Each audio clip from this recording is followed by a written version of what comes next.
ఒక చిన్న ప్రేమ కథ. ఒకరంటే ఒకరికి చచ్చేంత ప్రేమ అంట. అనుకోకుండా ఒకరోజు ఇద్దరికి యాక్సిడెంట్ అయింది. ఎవరూ లేని సమయం. అటువైపుకి వచ్చిన ఒక పెద్దాయన, నేను ఒక్కరిని మాత్రమే కాపాడగలను, నాతో ఎవరొస్తారని అడిగాడంట. అప్పుడు ఆ అమ్మాయి అరక్షణం కూడా ఆలోచించకుండా నేను వస్తా పదా అని వెళ్ళిపోయిందంట. అబ్బాయి చనిపోయాడు.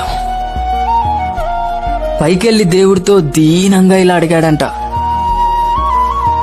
ఒకరంటే ఒకరికి చచ్చేంత ప్రేమ నా గురించి అరక్షణం ఆలోచించకుండా అలా ఎలా వెళ్ళిపోయింది అని అడిగాడంట.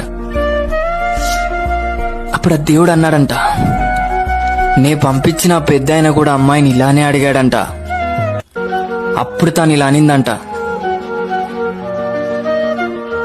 నేను చనిపోతే వాడు జీవితాంతం ఏడుస్తూ నరకం చూస్తాడు, నాకు అది తెలుసు. వాడు బ్రతికుండగా నరకం చూస్తుంటే నీ స్వర్గంలో ఎలా సంతోషంగా ఉండగలను.